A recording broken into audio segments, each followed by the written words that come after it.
Good morning, dear hearts. We have a shift in thinking about who we are today. And the shift comes with today's lesson, 299. Please subscribe. That eternal holiness abides in me, lives within me.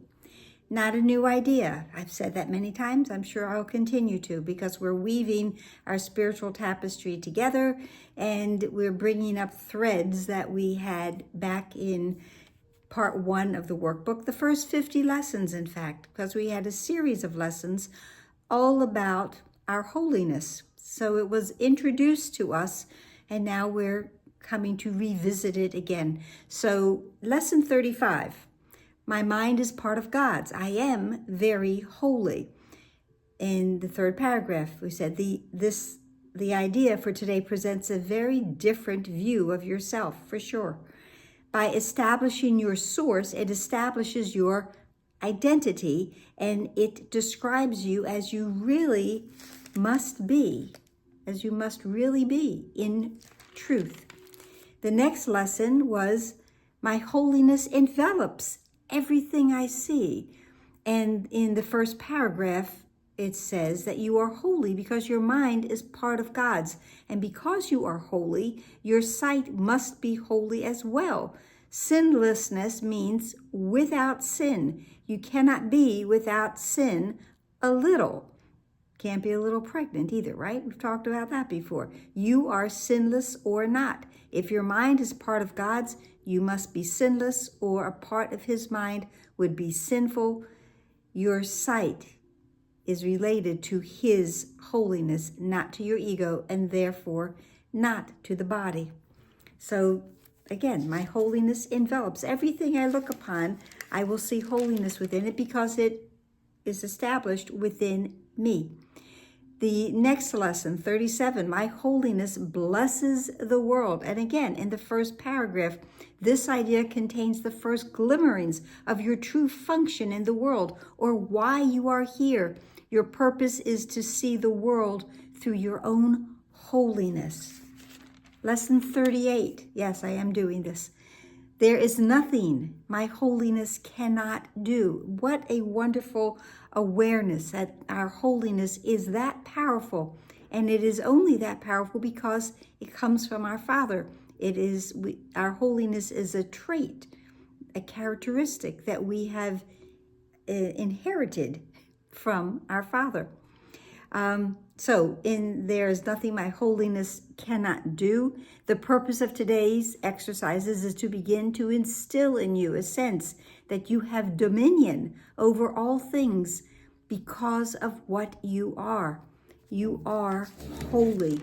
And then the last old lesson I'm going to quote from is lesson 39. My holiness is my salvation. And in the fourth paragraph, your holiness is the answer to every question that was ever asked, is being asked now, or will be asked in the future. God does not know unholiness. Can it be he does not know his Son? It is that easy, although it is that different as well, that we are holy. Our Father established us as holy, and eternal holiness abides, lives within us, abides in me. Today's lesson begins with the more text portion of it, and it says, my holiness is far beyond my own ability to understand or know. And so holiness is very much like grace, because in lessons that we've had about grace, it says there's no need to try to discuss something that is not understood. In this world, the idea of grace is not understood. In this world, our idea that we indeed are holy is going to be very difficult for us to understand. It is very foreign to how we have thought about ourselves up until this moment. Well, of course, lessons, and we were introduced to it, but do we believe it? That's the real question.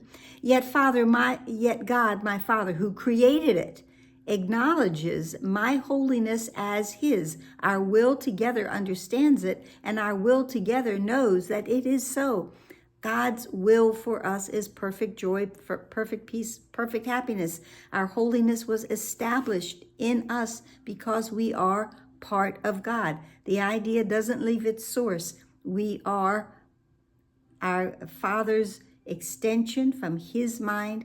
We are part of that creation, and we have all of the traits that come from that act of creation. The second part of today's lesson is prayer, and it says, Father, my holiness is not of me. It is not mine to be destroyed by sin. It is not mine to suffer from attack. Illusions can obscure it, but cannot put out its radiance nor dim its light. So my holiness is not of me. My holiness is of God. He placed it within each and every one of His children. Every child of God has within it light. Our holiness is seen in light. Our holiness is established because we are part of God. So we are here to extend our holiness to, and all of the goodness and all of the peace that and peace of mind that it represents, to everyone and everything. Holiness reverses all of the laws of this world and the laws that we believe in, but the laws that are not true. Our holiness is a guide to salvation, to the atonement, to the moment of complete forgiveness of everyone and everything. We can call it radical forgiveness if we want to. It is that moment and that awareness that gives us dominion over all of the doubts that we have brought with us in our ego mind, and we can reverse all of those doubtful thoughts by accepting that our holiness is ours to have and ours to share. And as it says, illusions can obscure it, and all of my illusions can. I can place cloaks and veils and walls around it, clouds. I can do that with any of the attributes that my Father has given me, but that does not change them. They are still there when all of the cloaks and the veils and the curtains have been opened up or removed within that, under all of that. The radiance of who we are will still be there. And I'll just finish the prayer, that it stands forever perfect and untouched. In it, in our holiness, are all things healed, for they remain as you created them. They have not changed.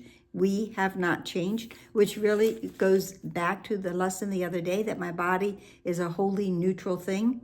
My body is completely healed and one, because that's how it was in the moment of creation. My spirit, not the body, but my spirit within the body is whole and complete. So when I give over the body to obey the spirit within me, it will simply obey what it is being told that it is. And it is holy and it is complete. And I can know my holiness, for holiness itself created me, and I can know my source because it is your will that it be known. It is our Father's will that we know who we are. We know the light within us. We know our radiance. And I'm going to bring it up. Of course, we are the light of the world. And someone made a comment from a lesson long ago when I mentioned this little light of mine, I'm going to let it shine. And it was a YouTube of Bruce Springsteen singing that song. So if you would like to add some joy and smiles to your day today, look up This Little Light of Mine by Bruce Springsteen.